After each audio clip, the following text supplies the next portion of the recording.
Sex goddesses, group gropes, butt-naked auditions, and totally naked ambition. The Tinseltown star machine blows a gasket in Hollywood Exposé tonight on USA's Real Wild Cinema.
You have to be cool in Hollywood. Sunglasses at night, always wear black, and hang out with the right people. I'm part of that in crowd. Sandra Bernhard, your hostess for tonight's little sexy soiree. Stick with me. We're going to go clip-hopping through the hippest underground sexploitation movies and classic retro films of the 50s and 60s. We'll even skip through the stupid storylines, so you get to see all the hot spots and meet all the right people. Our first clip is Hollywood's World of Flesh, made in 1963. Producer Bob Cressy got a bunch of his friends to appear for free and filmed the whole thing over one weekend. Let's play a game. When you watch this clip during the striptease on the diving board, try to count how many moths are flying around the ornate hairsprayed chignon of the starlet. You'll need all your fingers and toes for this one, kids. Here's Hollywood's World of Flesh. Good evening, ladies and gentlemen. It is my pleasure to welcome you to a most unusual experience in motion picture entertainment. There have been many visitors to Hollywood. You may well have been among them. And there have been many motion pictures made surrounding this town, showing its glamour and its beauty. However, the story we are about to show you is not about the Hollywood you have seen or heard of before. And now, if our projectors are ready, we shall begin.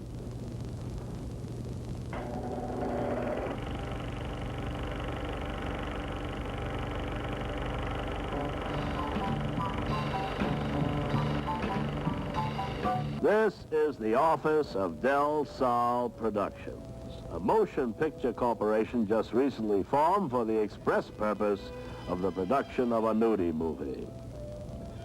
These young hopefuls are here for a casting session. The inner office is tastefully decorated with the most expensive furnishings money can buy. The office is also tastefully decorated with, well, I think you agree, it's tastefully decorated.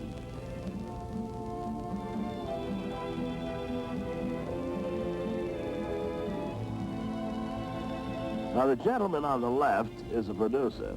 To date, he has filmed 7 sex exploitation movies. On the right is one of his principal investors, obviously a man of action. The girl has never appeared in a nudie movie before, but would love the opportunity to crack into show business.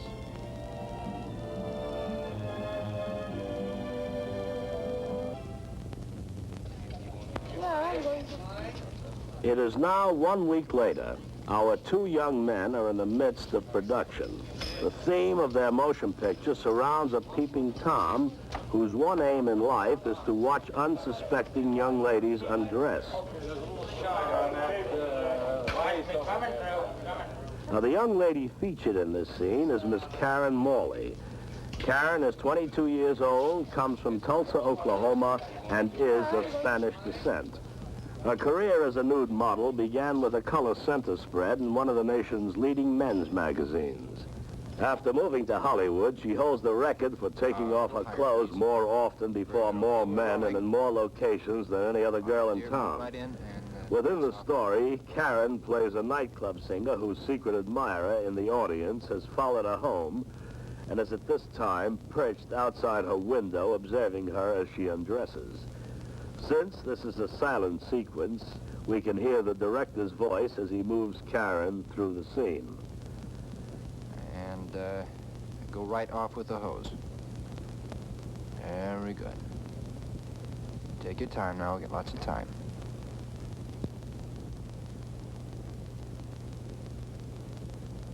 Fine. Nice and sexy. Do not look at the camera. We are now seeing the scene as it will actually appear on the screen. This is the point of view of our peeping Tom looking through the Venetian blinds. Okay. Now stand up and make the bed. Stay with her. Stay with her.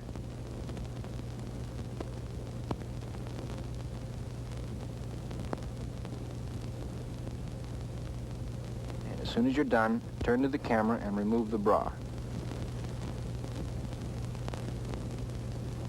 Good or bad as this film and others like it may turn out, as long as young ladies like this walk the Sunset Strip in search of employment, the picture will make money. This is the home of Mr. Rod Fairchild. You will recognize Mr. Fairchild as the producer of the Peeping Tom nudie movie.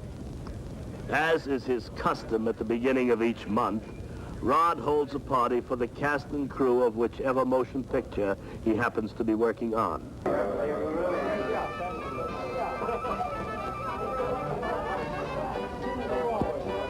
time is now 1 a.m. the following morning. As far as the majority of the guests are concerned, this is the shank of the evening. Of these sedate couples that do not necessarily approve of wild Hollywood-type parties have long since left for their respective homes.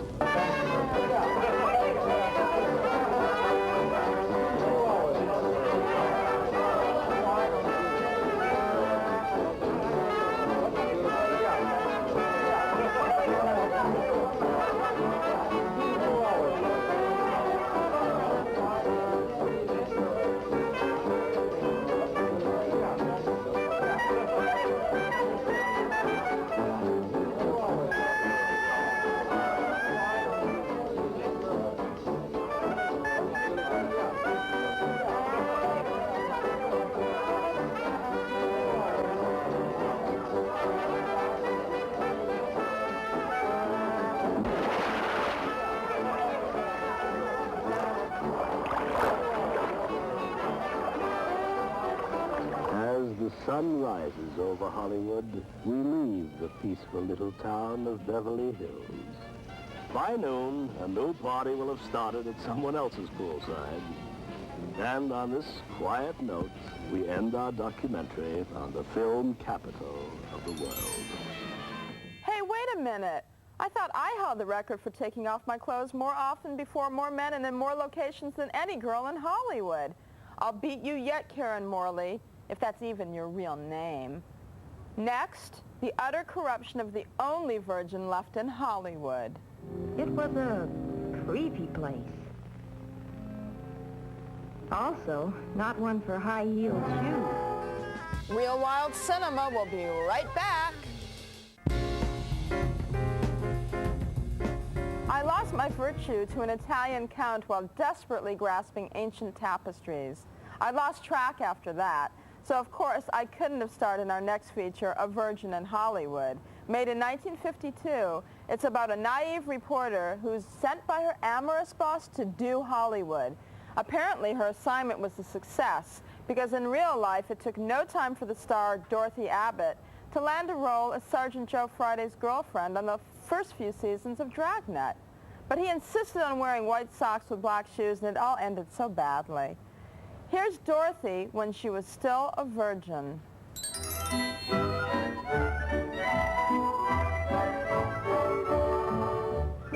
What what kind of place actually is Hollywood?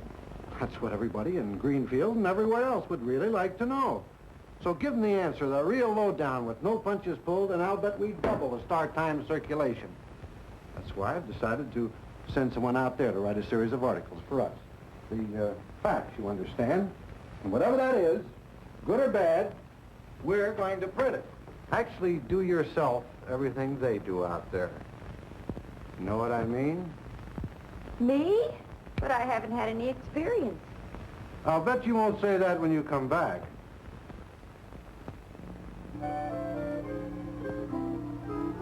There below me, a bit smoggy, lay fabulous Hollywood. Astounding adventures awaited me down there. I saw a strange figure. I waved. Whoever, whatever it was, disappeared behind a high stone wall. Curious, I got out of my car. The place had a foreboding look.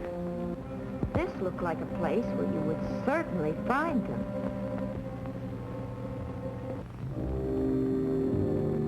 It was a creepy place. Also, not one for high-heeled shoes.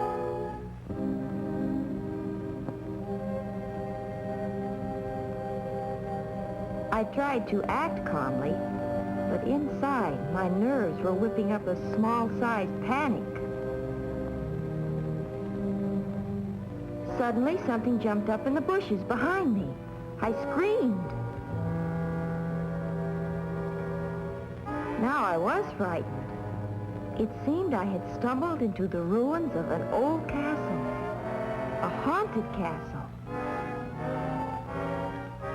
I ran until I lost my breath, and then I saw a thing. Where was the gate?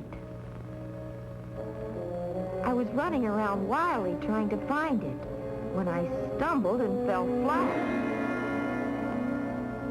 I lay there, afraid to look up because I heard the sound of feet closing in on me. When I did look up, a fence of legs encircled me.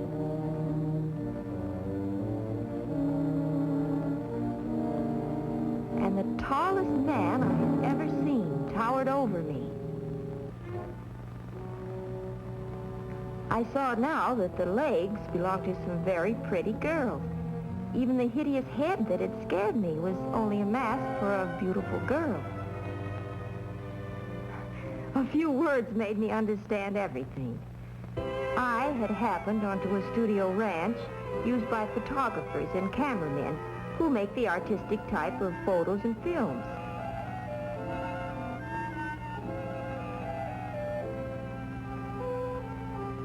These girls were a group of models who posed for them. They had hidden at my approach because onlookers were usually a nuisance.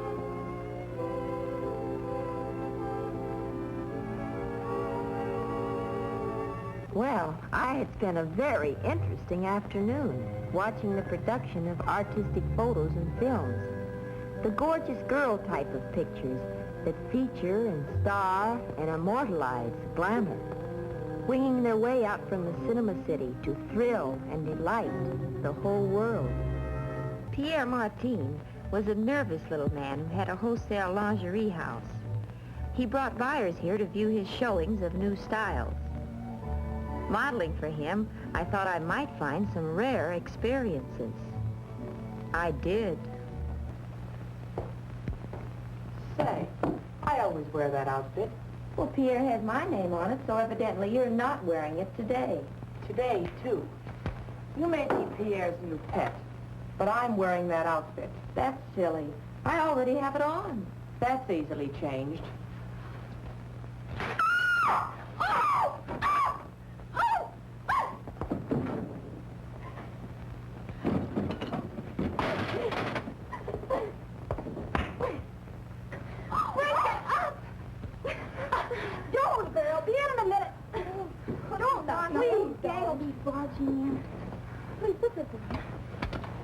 Here, what's going on here? Your pet model, I'm going to remodel. Are you crazy? Well, who started this? I didn't start it, but I'm going to finish it. Give me room. Ah! Be careful now, girls. Girls. Oh, stop it. Stop it. Oh, my goodness. Stop it. Stop it. Stop it this minute. Here, what's going on here? Stop. What?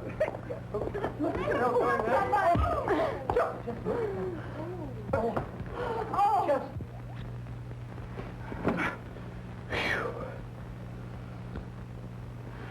Why, Mr. Hanson, what are you doing here? Well, I was worried about you. I came to Hollywood, and I went to your apartment, and they said you were working here. Well, I'm not exactly dressed to give you a formal reception. Still afraid of the big bad wolf, huh?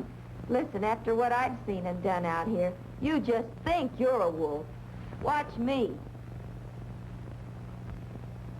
Wow, you certainly have learned a few things in Hollywood. And that's only the beginning of what I've learned out here. Is it just me? Or is this whole film like an extended dirty dream metaphor? Next thing she'll be talking about is how a big, thick rocket ship exploded inside a greasy donut. Dorothy seems to have picked up a few tricks in Tinseltown.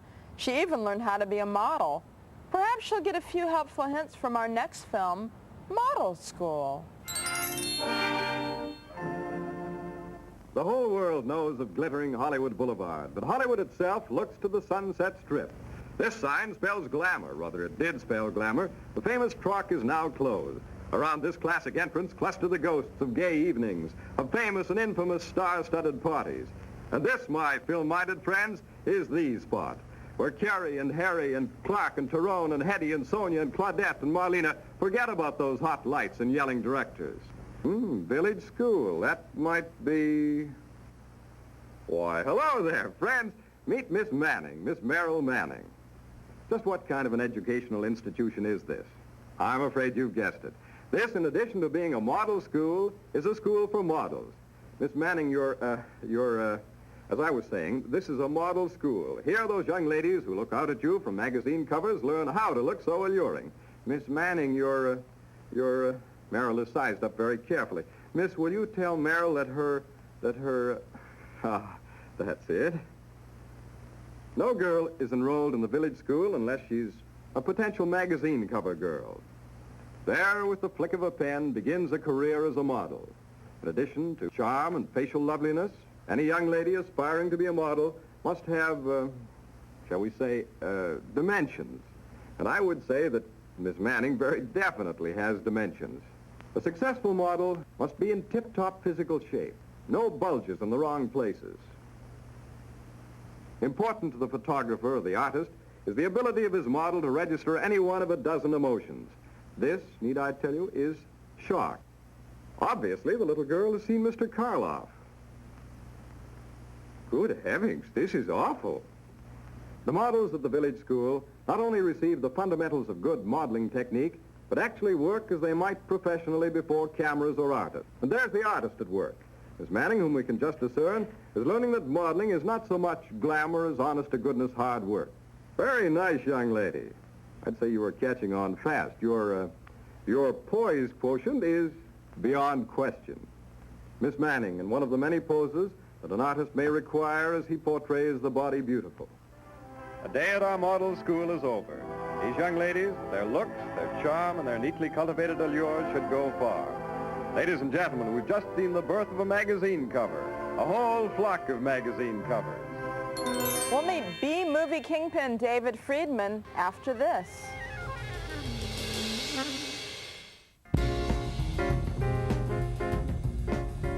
Welcome back as Real Wild Cinema introduces you to the grimiest back alleys in Hollywood. And here with the tales from the casting couch is our guest, the master of the nude audition, producer David Friedman. Welcome back, David. Sandra, it is a pleasure, always. It's my honor to have you here. Thank you, thank you. Beautiful, beautiful. I'm so glad. You're such a movie mogul. Tell me about your studio. How many films were you making all at once? You were always doing back something. in the late 60s, we were grinding out about between 8 and 10 a year. Wow. And that continued on for up until the middle 70s. And we provided gainful employment for a lot of enterprising and young people wanting to be in movies here in Hollywood. Now tell me the truth. Yes. Did you ever take advantage of your position? Let me say it this way. There were many willing young ladies that appeared in these films, and they were my employees. And one of them, one day, I had to go to a party, and she was there, and she sidled up to me and she says, "Tell me something, Dave. What do you really think about sex?" And I said, "I think it's very profitable." And wow. And I'm sure you could have said a lot of other things. You think things have changed for young starlets today? Oh, I don't think. I think the only difference was that young ladies have always done what they did to get in pictures, only now they're filming it. Wow. Baby, you're getting down and dirty today, and I love it. All right. Now, there's a rumor going around that you actually starred, or at least had some cameos in some of your own movies. Oh, Tell me a little bit about that. Absolutely. I was the Hitchcock of the TNA genre, the Hitchcock of the crotches. I mean, I was in every one of them. For several reasons. I mean, first of all, it saved an actor, an actor's fee, and then it was sort of my trademark. I bet it was. That is beautiful. Well, stay right there. All right. Don't move. We have a clip from Brand of Shame with David Friedman. Get these horses out of here. They had a long run.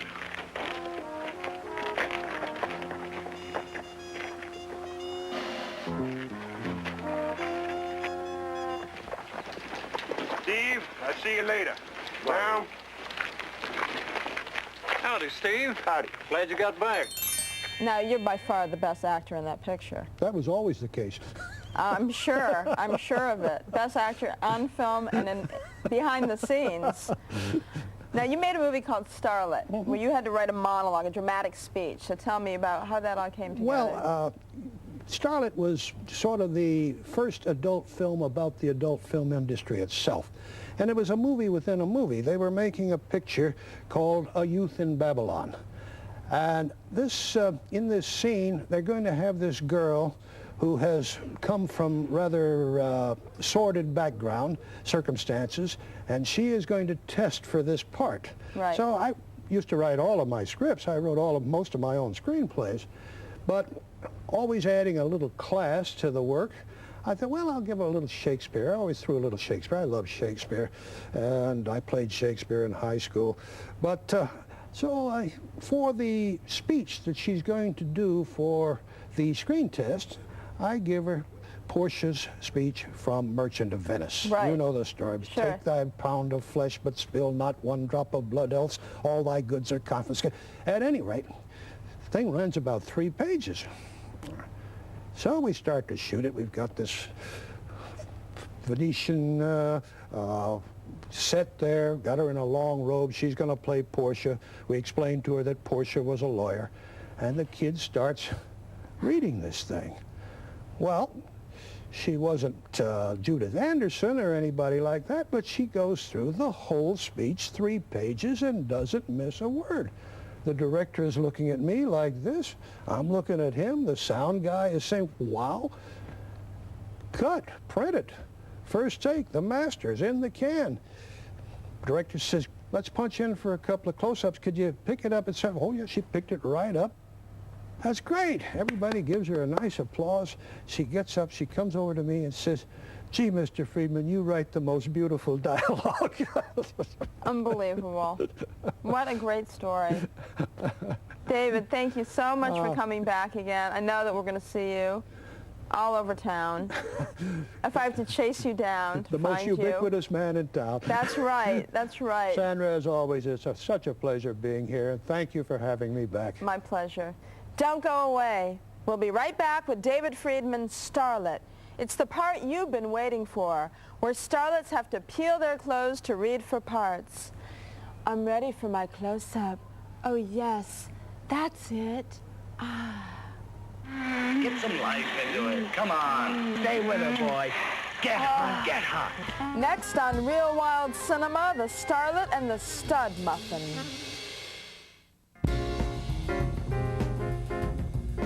As you may have guessed from our interview, David Friedman did it all. Exploitation movies, gore fest, nudie films, road shows, and hardcore. David shot our next movie, Starlet, in 1968 using his own studio, Entertainment Ventures Incorporated, as the backdrop. So let's take a peek at the world of naughty films from a guy who knows what he's talking about, David Friedman's Starlet. This is Hollywood, entertainment capital of the world. Hollywood, Baghdad on the Pacific, Sodom by the sea. These are the world's greatest film and TV studios. It is here that the movies are made. Some movies are also made here. Starlet. Scene one, take one.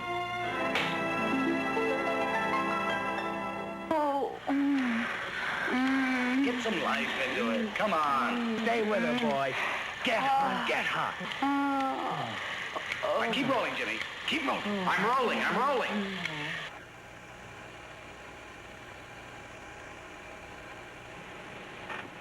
This broad's got a better body than Maxine Henning. Good morning, Miss Henning.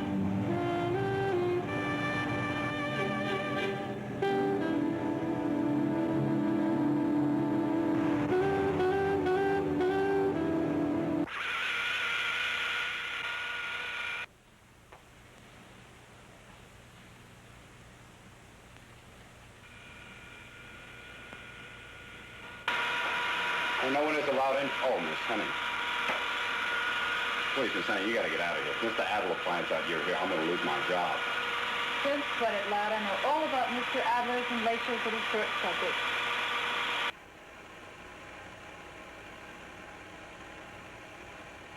It's almost over now, Miss Henning. Now, please get out of here, and please don't tell Mr. Adler you saw this. Tell him I'll be in his office in 30 minutes. Love the picture. Bye-bye.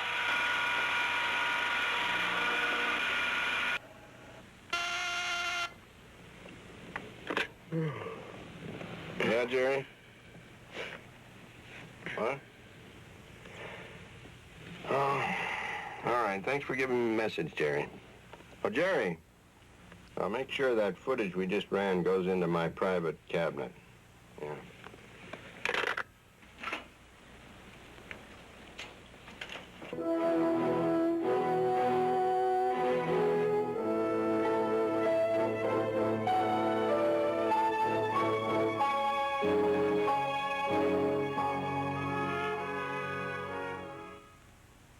You want to send in the other girl, please? Okay, thank you.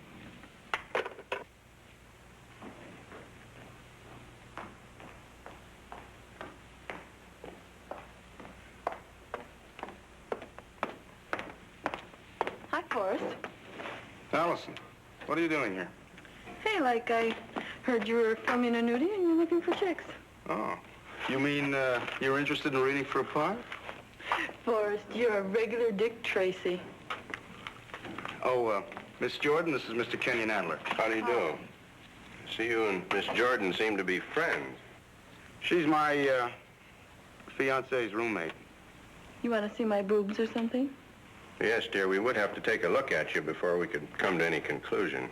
You can change over there, behind the screen on the other side of the stage, Allison. Who needs a screen?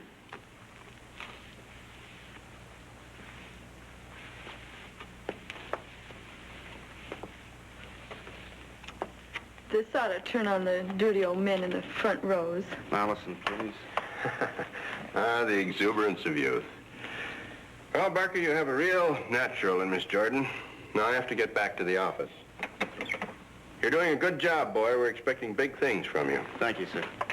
Oh, Miss Jordan, Mr. Barker and his fiancée are coming to a little party at my house tomorrow night. Please try to be there. Sounds groovy. I'll be there. Good. I'll see you tomorrow night, then. All right, Allison, I'd like you to read a couple of lines. Sure, Forey. Over here on page 7.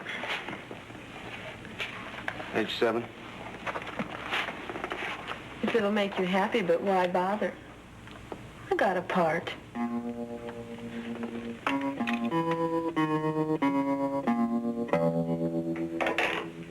Mr. Adler? Yes? Miss Henning is in your office. I told her it was all right to wait. I know. Thank you.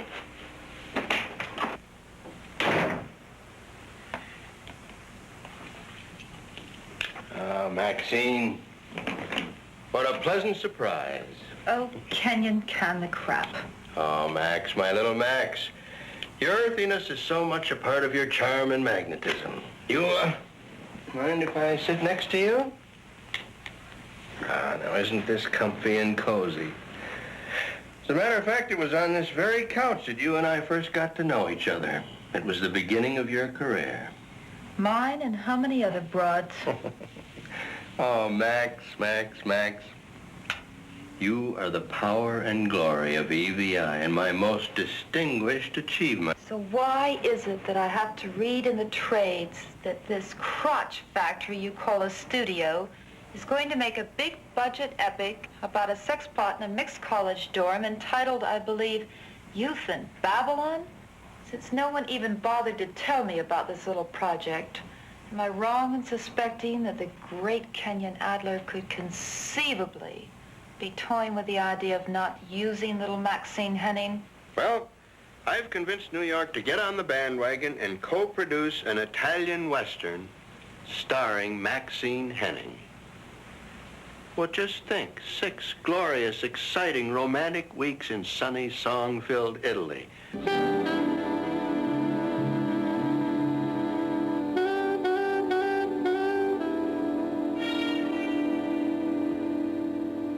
Youth in Babylon, scene 249, take 1. And action. Jeremy, you must be putting me on. We're not really going to a weenie roast. Cut and break.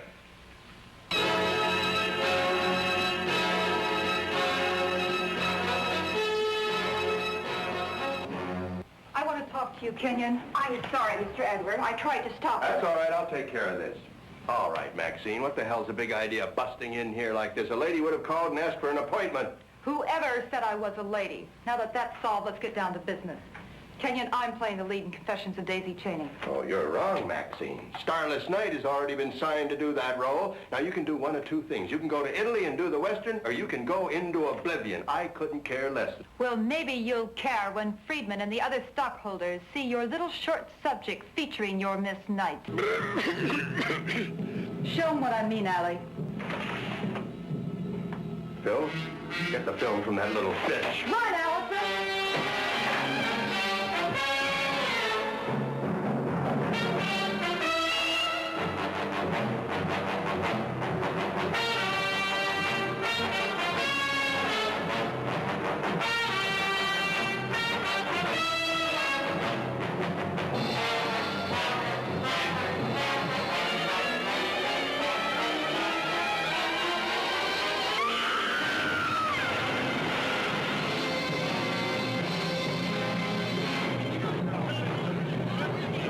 Darling, your new contract's being drawn up. Now, I want you to relax for a couple of weeks, get a good rest, and then we start. The Confessions of Daisy Cheney. Well, Carol, I'm going to Vegas over the weekend. I thought maybe you'd like to go along. Kenyon, I've paid all my debts. You may still owe me something, but I don't owe you a thing. Up yours.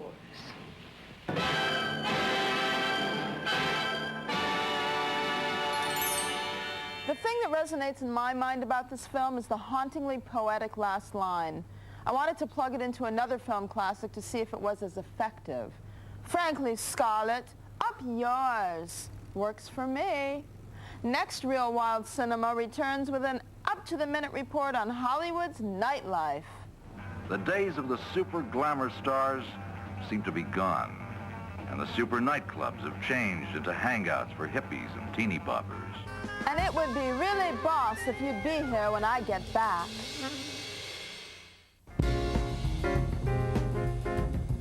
You think Hollywood Boulevard and the Sunset Strip are sleazy today?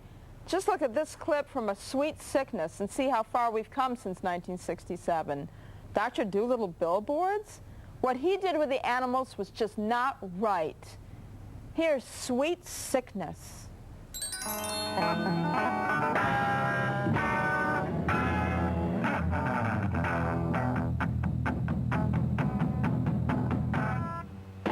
Hollywood, to millions, is still the glamour capital of the world. But I've seen a lot of changes in the past few years. Back in the 20s and 30s, little gals from the Midwest would come to Hollywood to meet the right producer, get discovered. Some did become stars overnight and built huge mansions to let the world know they'd arrived. They throw fantastic parties at the expensive nightclubs on Sunset Strip.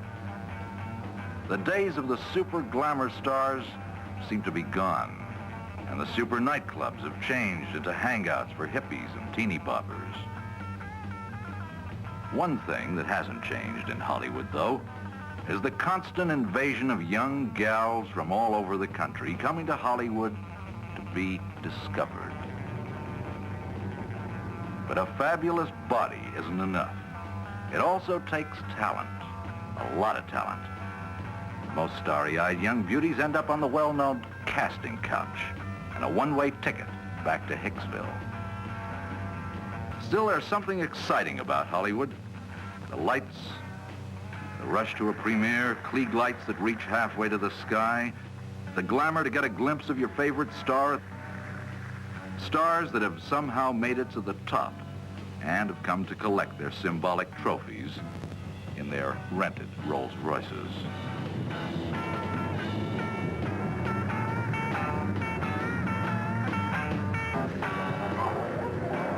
The struggle never ends. Sort of a sickness trying to reach the top. But it's a sweet sickness, because there's always promises of another chance, that maybe next year will be your year. Promises that go on around the clock, that somehow begin in the excitement of night and end in the sobering reality of dawn.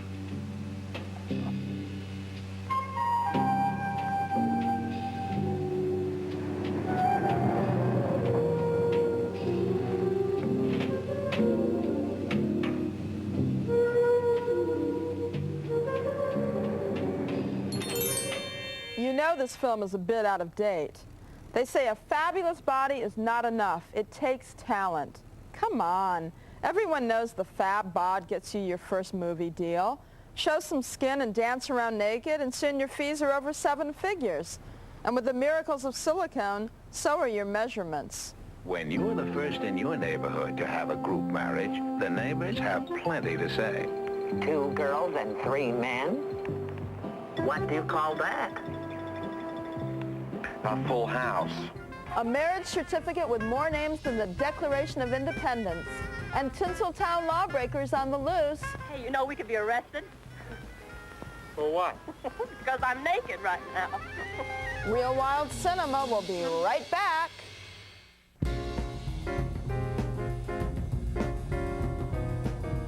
I can vouch for the fact that Hollywood is full of scary predators out to dominate and abuse their prey.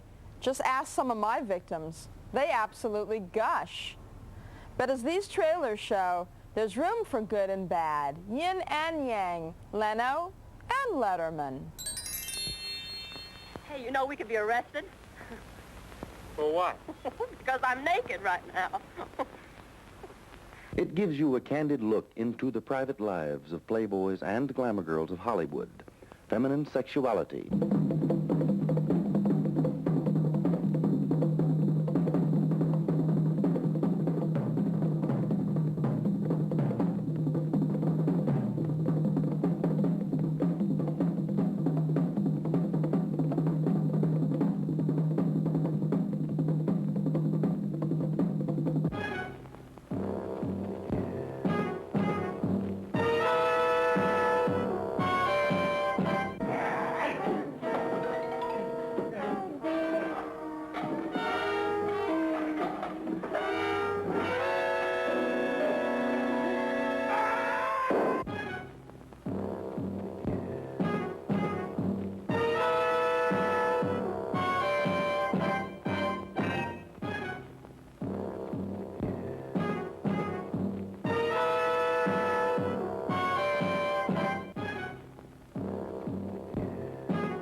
laying bare the emotional life of Hollywood after dark. It's vivid, it's daring, it's exciting. A picture to steer your imagination. Provocative, tantalizing, revealing. Don't miss it. You, Chris, Elaine, and Judy, take Sandra, Dennis, and Phil. There are marriages, and there are marriages. And now there's group marriage. Being married is living together and sharing bed and board. In group marriage, you share everything and are never bored. I mean, I've been asked to get married before, but never by a group. Sir, how is this arrangement working out for you? Oh, well, right now we're just 6 single people living in one house. Nothing unusual. Here's to you, Chris, for starting all this. I hope you knew what you were doing.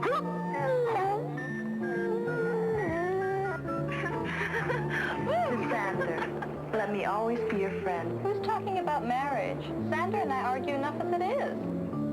To Jan, let me always be your lover. Dennis raved about your beauty, but he completely overlooked your tremendous personality. To Phil, if you ever need me, just whistle. You know how to whistle. Just put your lips together and blow. To tomorrow.